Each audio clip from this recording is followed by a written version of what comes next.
Dear student, as we have discussed about unit root, methodology of unit root, when to use the unit root, कब difference लेना है, कब D trending करनी है, पहले हमने उसको स्टेटिस्टिकली डिस्कस किया.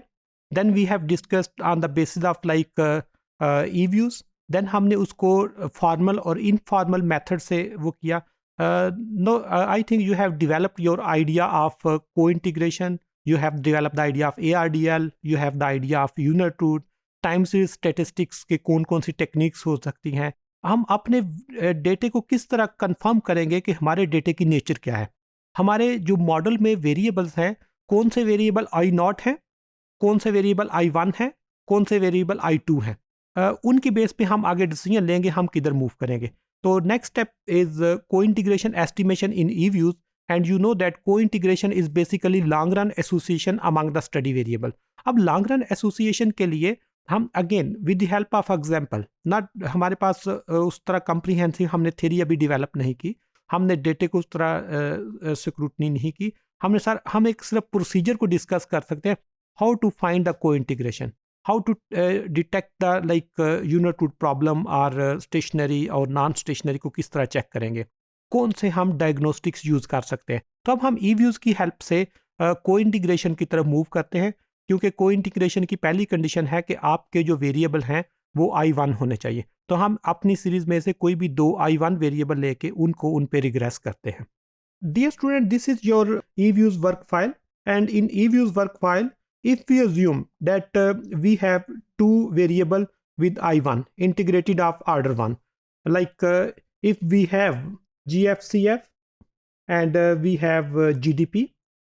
GFCF capital formation is your dependent variable, और GDP चेंज होने से इस पे क्या इम्पैक्ट होता है in the long run. Just take it as an example.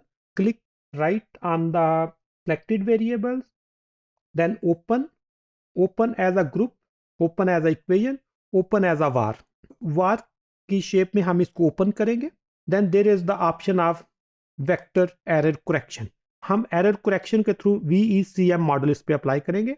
And VECM model में again you have the idea that your dependent variable is GFCF, your independent variable is GDP in billions. एक standardize lag interval उसने दे दिए हैं. If we click on okay, again by clicking on the OK, we have the like var. Here you can see that this is vector error correction estimations, and in this approach your GFCF is dependent variable और GDP is your independent variable. और इसमें एक चीज़ की आपने care करनी होगी, this is your like को integration equation. Long run association जो है उसके लिए इसको जिस वक्त हम इक्वल टू 0 करेंगे तो इसमें साइंस चेंज हो जाएंगे, क्योंकि इक्वल टू 0 करने के बाद GFCF हमारे लेफ्ट साइड पे चला जाएगा और GDP एंड कांस्टेंट हमारे राइट साइड पे चला जाएगा. तो कांस्टेंट की वैल्यू +17 हो जाएगी और GDP इन बिलियन के जो कोएफिशिएंट है 0.017 ये माइनस हो जाएगी. और जिस वक्त माइनस होगी इट मीन्स कि GDP इंक्रीज होने से आपका कैपिटल फॉर्मेशन कम हो रहा है, और GDP कम होने से कैपिटल फॉर्मेशन ज्यादा हो रहा है. There is value of constant. There is cointegrating equation जो हम पहले डिस्कस कर चुके हैं, जिसको हम this is basically error correction term of the model. This is error correction and cointegrating equation में this is ECT-1. This is basically lagged value of the error, और this is basically speed of adjustment. और speed of adjustment के लिए यहाँ पर ECM term is minus. ECM term minus का मतलब है कि with the passage of time over the long time period जो short time speed of adjustment है दिस इज कन्वर्जेंट. ये इक्विलिब्रियम की तरफ कन्वर्ज हो रही है, और जो इक्विलिब्रियम की तरफ कन्वर्ज हो रही है this shows that your model is stable. Secondly the ECM term is significant. इसकी वैल्यू जो T स्टेटिस्टिक्स है इसकी एब्सोल्यूट वैल्यू अगर देखें तो this is 4.7. It's very much greater than 2. अगर 2 से ग्रेटर होगी this is rule of thumb. अगर 2 से ज्यादा होगी तो आपका जो कोएफिशिएंट है वो सिग्निफिकेंट होगा. So cointegrating equation is negative and significant. Then we can check the cointegration whether there is long term association exist और नॉट.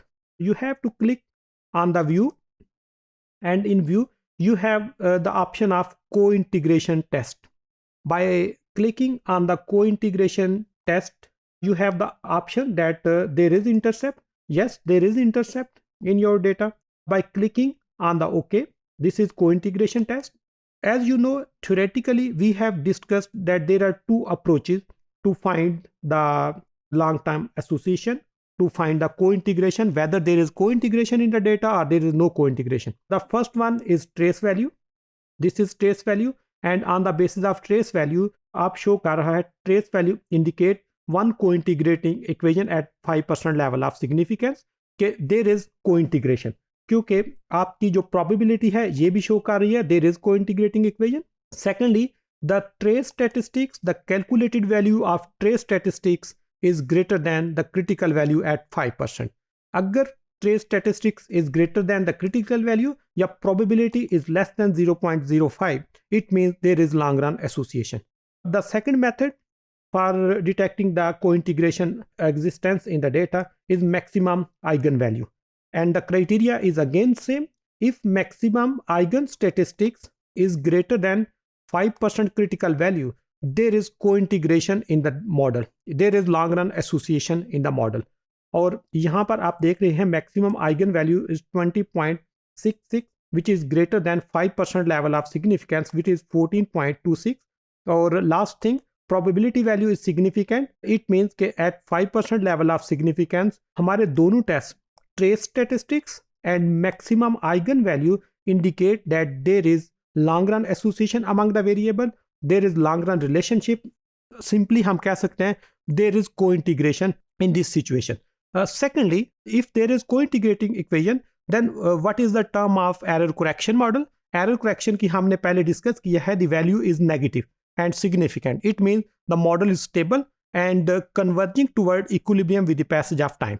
और उसकी जो convergence की speed है वो error correction model का जो है ECM term से हम find कर सकते हैं वो किधर जा रही है. And the last step in co-integration is by clicking on the quick, there is group statistics, and in group statistics you have Granger causality test जो ये बताता है कि यहाँ पर लॉन्ग रन एसोसिएशन है या यहाँ पर शॉर्ट रन एसोसिएशन है. लॉन्ग रन और शॉर्ट रन एसोसिएशन के बाद हम ग्रेंजर कॉजेलिटी टेस्ट पे मूव करते हैं, और ग्रेंजर कॉजेलिटी टेस्ट हमें ये बताता है कि यहाँ पर लॉन्ग रन एसोसिएशन है या यहाँ पर शॉर्ट रन एसोसिएशन है. यहाँ पर हमने ये चीज़ देखी थी कि GDP does not Granger cause capital formation, and second one is capital formation does not Granger cause GDP. अब जो हमारा फर्स्ट नल हाइपोथेसिस है कि GDP does not Granger cause F statistics, इसमें हमारे पास जो F वैल्यू है दिस इज सिग्निफिकेंट.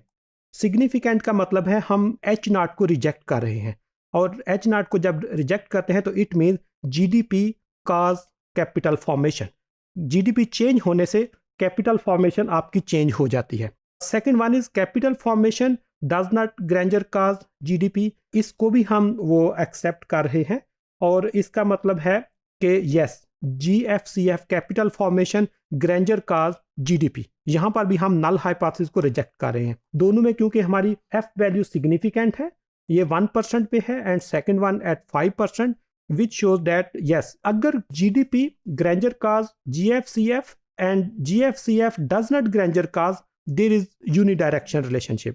लेकिन यहाँ पर GDP Granger cause कर रही है कैपिटल फॉर्मेशन को, and secondly capital formation GDP को Granger cause कर रहा है. It means there is two way association, there is like bi direction association, there is no unidirection association. अगर एक वेरिएबल दूसरे को काज कर रहा है, दूसरा पहले को काज नहीं कर रहा है, देर इज यूनिडायरेक्शनल.